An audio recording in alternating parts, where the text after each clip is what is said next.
ఉన్న ఈ శిలాతోరణం నుంచే శ్రీ వెంకటేశ్వర స్వామి స్వయంభువుగా అవతరించి ఇక్కడికి 1 కిలోమీటర్ దూరంలో ప్రస్తుతం ఆలయ ప్రదేశాన్ని తన నివాసంగా ఏర్పరచుకున్నారని భక్తుల విశ్వాసం.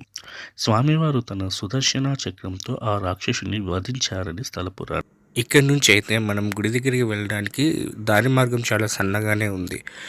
పక్కన చూసారంటే మీరు లోయలాగా ఉంటుంది. సో అక్కడ పడిపోయే అవకాశం ఉందని ఇక్కడ వీళ్ళు కంచెలాగా వేశారు. మహావిష్ణువు వైకుంఠం నుండి వెంకటాద్రికి దిగి వచ్చేటప్పుడు మొదట పాదాన్ని ఇక్కడ పెట్టాడని,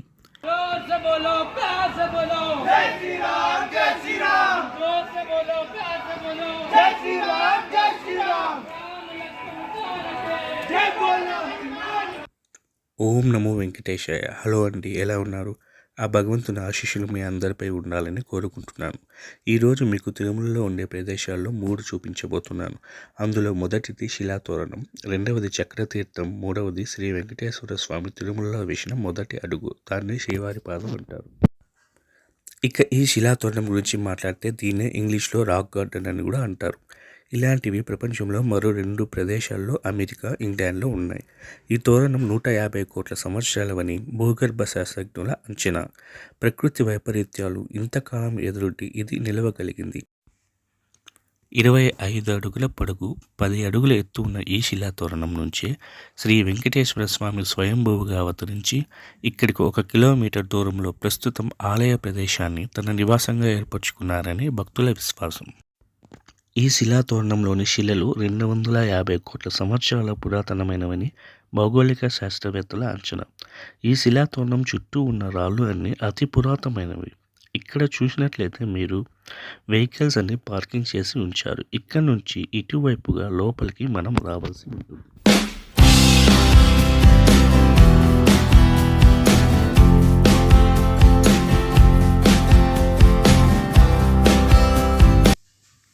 శిలాతోరణం ఎదురుగా చిన్న పార్క్ అయితే ఉంది. అందులో స్వామివారి ప్రతిరూపం మరియు దశావతారాలు విగ్రహాలు, మరిన్ని దైవ విగ్రహాలు మీరు చూడొచ్చు.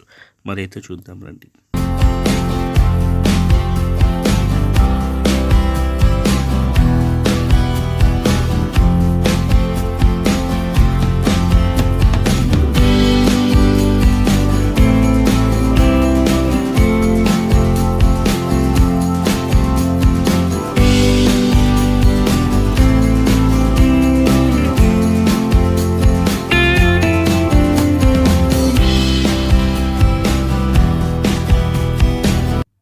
పక్కనే చిన్న జూ పార్క్ ఉంది. ఇక్కడ అడవి గోళ్ళు, నెమలు తప్ప వేరే ఏమి చూడదగ్గవి లేవు.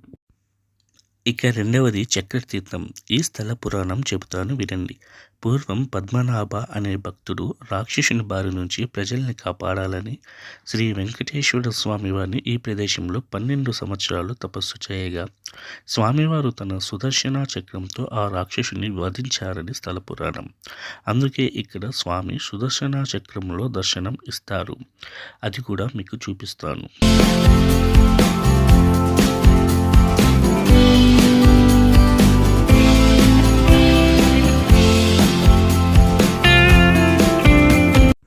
ఇక్కడి నుంచి అయితే మనం గుడి దగ్గరికి వెళ్ళడానికి దారి మార్గం చాలా సన్నగానే ఉంది. పక్కన చూసారంటే మీరు లోయలాగా ఉంటుంది. సో అక్కడ పడిపోయే అవకాశం ఉందని ఇక్కడ వీళ్ళు కంచెలాగా వేశారు.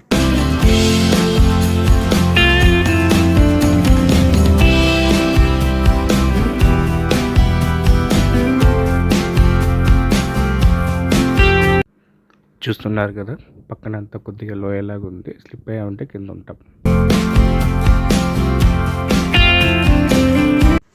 ఈ ప్రదేశంలో శివలింగం కూడా ఉందండి. ఇక్కడికి వచ్చిన భక్తులు ఆ స్వామివారిని కూడా పూజించుకుంటారు. సుదర్శన చక్రంలో శ్రీ మహావిష్ణువుని మనం దర్శించుకుందాం రండి. మీకు ఈ వీడియో నచ్చినట్లయితే దయచేసి లైక్ చేయండి, షేర్ చేయండి, సబ్స్క్రైబ్ చేయడం ఖచ్చితంగా మర్చిపోవద్దు. తిరిగి వెళ్ళేటప్పుడు దారి మధ్యన గాంధీ తాతను కూడా కలిసాము.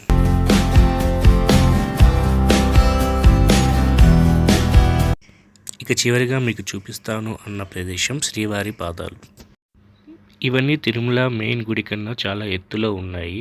అండ్ మనకి ఎక్స్పీరియన్స్ లేదే కార్ డ్రైవ్ చేయడం అనేది ఈ ప్లేస్లో చాలా కష్టం. సో డ్రైవింగ్ కొద్దిగా ఎక్స్పీరియన్స్ ఉన్న వాళ్ళే డ్రైవ్ చేయడం ఇక్కడ సేఫ్. ఇక స్థల పురాణంలోకి వస్తే మహావిష్ణువు వైకుంఠం నుండి వెంకటాద్రికి దిగి వచ్చేటప్పుడు మొదట పాదాన్ని ఇక్కడ పెట్టాడని, రెండవ పాదాన్ని శిలాతోరణం దగ్గర పెట్టాడని, మూడవ పాదాన్ని నేడు ఆనంద నిలయంలో స్వామి ఉన్న ప్రదేశంలో పెట్టాడని చెబుతారు. కోనేటి రాయుడు తిరుమల వెంకన్నకు భక్తులే కాదు బ్రహ్మాది దేవతలు కూడా పూజిస్తారని పురాణాలు చెబుతున్నాయి. వెంకటాచల క్షేత్రాన్ని బ్రహ్మాది దేవతలు వచ్చినప్పుడు నేరుగా శ్రీవారి పాదాల వద్దకు చేరుకొని శిరస్సు వంచి ఆ స్వామి యొక్క పాదాలకి నమస్కరిస్తారట. అంతటి మహిమాన్విత పాదాలు చూసి తరిద్దాం రండి.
जय श्री राम